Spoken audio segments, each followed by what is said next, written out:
présente Forçado. Alors, dans Forçado, vous allez jouer aux échecs avec les pions,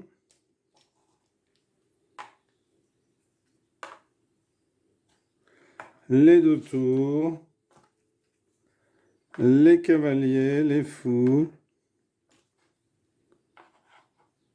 Alors, la seule chose qui va changer, c'est la reine, qui ne sera pas une reine.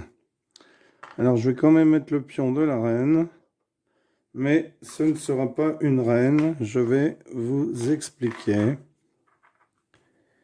pourquoi c'est à différencier d'avec la reine des échecs.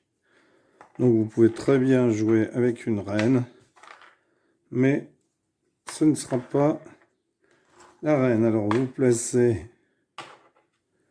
les pions comme ceci. Donc, avec la reine qui ne sera pas une reine, mais que on va quand même appeler reine, mais elle diffère de la reine des échecs dans la mesure où elle n'a pas le même déplacement. En fait, elle se déplace d'une case en diagonale. Les fous se déplacent de 2 cases en diagonale. Les cavaliers se déplacent comme un cavalier aux échecs, un cavalier aux échecs dits traditionnels. Les tours, pareil. Donc, je rappelle le mouvement des pions. Alors ici, une seule case. Vous n'avez pas le droit de faire 2 cases lors du premier mouvement d'un pion. Le cavalier fait un L, une case, 2 cases, une case. Hein, ou alors, vous voyez, là, ça pourrait faire un Y. Vous voyez, hop. Là, on a un Y. Mais en fait, il fait la barre du Y, et soit il va d'un côté du Y, soit il va de l'autre. Donc là, on a notre Y. Eh bien, le cavalier fait un pas en avant et un pas en diagonale. Voilà. Ou 2 pas en avant, un pas à droite, un pas à gauche. Voilà. De toute façon, il décrit ce qu'on appelle le L. Le fou, donc lui, fait 2 cases et il peut sauter par-dessus comme le cavalier. Il se déplace 2 cases et la reine d'une case en diagonale, mais elle ne peut pas sauter par-dessus. Voilà, et les prises ici, alors il n'y a pas de roc, et la pièce de rang la plus élevée doit capturer. Et la pièce de rang le plus bas doit effectuer la capture si plusieurs sont capables de capturer la même pièce. Le classement du plus haut au plus bas, c'est le roi, la tour, le cavalier, la reine, le fou et le pion. Le joueur qui fait échec et mat au roi gagne.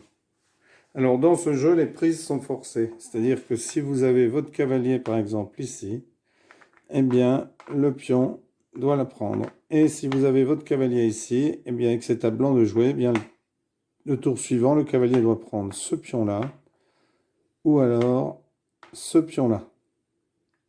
Ces deux-là, hein, un de ces deux-là. La prise est forcée. Alors on va faire une petite démonstration. Donc blanc, noir, blanc, noir, blanc. Vous savez que les pions hein, aux échecs prennent en diagonale. Noir, on ne se met pas là, parce que sinon, au coup d'après, il sera obligé de prendre ce pion-là et se ferait prendre, puisque les prises sont forcées. Le pion, le pion, le pion, le pion, le pion. Alors, je joue n'importe comment. Hein. Donc, le fou, là, peut pas se mettre là, ni ici. Hein. Donc, celui-là peut venir ici, puisqu'il avance de 2 cases. Le cheval vient ici. Le cheval vient ici. Il faut faire attention hein, de ne pas être obligé le coup d'après de prendre une pièce. Le pion ici, le pion ici. Ici, le pion vient ici. Donc celui-là est obligé de le prendre. Ici, le fou ne peut pas hein, puisqu'il fait 2 cases. Donc c'est le pion qui le reprend. Etc. etc. jusqu'à ce qu'un joueur soit échec et mat. Voilà. Eh bien, écoutez, merci pour avoir suivi cette vidéo et à bientôt pour une nouvelle vidéo. Au revoir.